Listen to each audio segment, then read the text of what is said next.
Assalamualaikum, my name is Amir Dr. Hani binti Arman and my metric number is CN240213.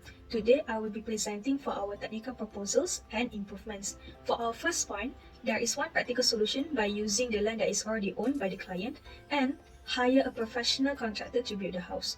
This approach allows homeowners to design a custom house that fits their needs and preferences. It also gives them full control over the house location, and by hiring experienced contractors, the technical work like permit approvals and the worker management is handled professionally, making the entire process more efficient and less stressful for the client. Next, for our second point, we propose the use of industrialized building system, or it's called IBS, along with modular construction methods. This system allows for faster construction, lower cost, and better quality through the use of prefabricated materials. Unlike conventional methods that rely heavily on manual labor, IBS offers consistency and efficiency. However, for this to be widely adopted, the local contractors must be trained and the government should provide financially and policy support to ease the transition. For our next point, which is post-athletic maintenance fund and management training, a common issue in low-cost housing is poor maintenance after just a few years. To solve this, we suggest setting up compulsory sinking funds, small monthly contributions from residents to cover long-term maintenance, like lighting, plumbing, and security. In addition, residents should be trained in basic budgeting and management skills. Regular support from local councils or the governments will also be crucial to prevent fund misuse and ensure accountability. For our next point, which is our last point, applications of green and sustainable design principles. Finally, sustainability should be part of every low-cost housing project.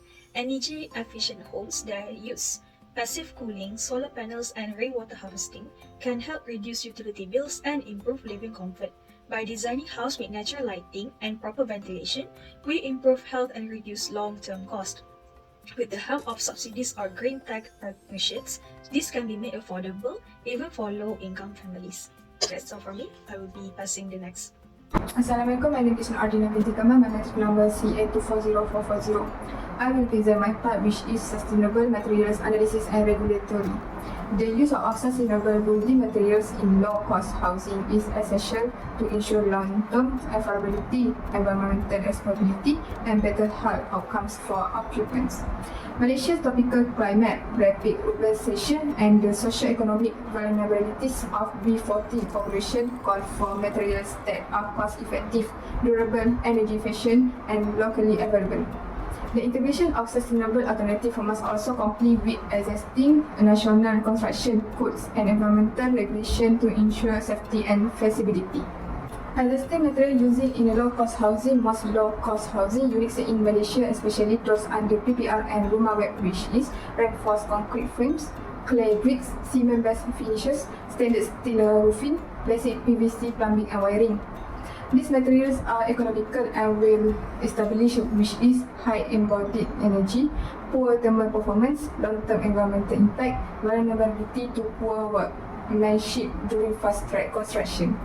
Next sustainable material alternative below are walling, compressed stabilized earth blocks, advantage low embodied energy, locally sourced soil, biodegradable material, excellent thermal solution. Cost 20% cheaper than conventional clay bricks. Sustainability reduces reliance on fire bricks, minimal carbon emissions. Compliance recognized by CIDB Malaysia as a green product under My Hijau certification. Roof recycled aluminium roofing or cooler roof coatings. Advantage high reflectivity, lowers internal heat, recyclable. Cost slightly higher upfront, 5 to 10%, but reduces cooling costs. Sustainability, energy efficient, and long lifespan. Regulation, compliance with UPBN and Green Building Index GBI roof standard.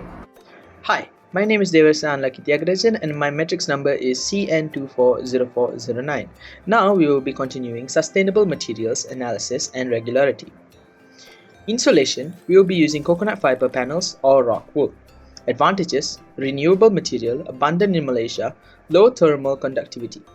Cost is comparable to synthetic insulators, which is around 3 to 5 ringgit per square feet. Sustainability, it's bio-based, non-toxic and biodegradable. Regularity consideration is must comply with Malaysian standards MS 1525-2019 on energy efficiency. The flooring, on the other hand, will be using bamboo or engineered timber flooring. Advantages for these are fast-growing materials, resilient, and aesthetic. The cost is 10% higher than cement floor, but longer lifespan. Sustainability, certified under FSC, Forest Stewardship Council, and legality status is acceptable under Malaysian Timber Certification Scheme, which is MTCS. Finally, we'll be looking at paint and finish, which will be using low VOC paints. Advantages is improves indoor air quality and safer for occupants. It is 15% more expensive but healthier in long term. Sustainability reduces toxic emissions and respiratory issues. Regulation must meet CRM eco-label requirements. Now we will be looking at regularity and certification framework. To ensure materials are fit for use in public housing and eligible for incentives, all selected sustainable materials must align with these Malaysian regulatory frameworks. The first is Uniform Building Bylaws (UBBL). Ensures fire safety, sanitation and structural performance. MS 1525/2019 Code of Practice of Energy Efficiency and Use of Renewable Energy in Non-Residential and Residential Buildings. Green Building Index (GBI). Voluntarily rating tool for sustainable building design. My Hijau certification, official green product recognition managed by MGTC. CIDB IBS score encourages users of prefabricated components to increase construction quality and sustainability. Hi, my name is Anissa Fia bin Faizal. So for this cost estimation, as you can see from the table, this is key cost estimation in Ringgit Malaysia. So what is key estimation? Key cost estimation refers to identifying and forecasting the most significant or high impact components that drive the total cost of a project. It's like a draft of table for the project, something like that. Instead of estimating every minor detail, it focuses on the core cost drives that shape the overall budget. So, in the context of something like a sustainable low-cost house, this might include design and planning, foundation and structure, sustainable system, labor and construction, and also the contingents. So, what in design and planning was the architect fees, permits and sustainability consulting. And we want in foundation and structure, we have base construction material like concrete, bamboo or steel. In sustainable system, we have like solar panels, rainwater collection and isolation and other than that.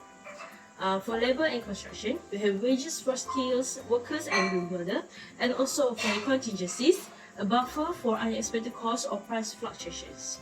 So by zeroing in on these key components, cost estimation will become more efficient, especially in early planning or feasibility analysis. It helps a stakeholder make faster decisions while still capturing the big pictures. So for the next slide, this table was about estimate cost for a sustainable low-cost house. The same as the key cost table, but it's become more complicated and more specific. Like have design permits, the details of what the category for and the estimate cost for. So the total estimate cost for this low cost house budget was actually about 4,055 and 950. So that's the low cost for the house, about 90 feet square house. Thank you.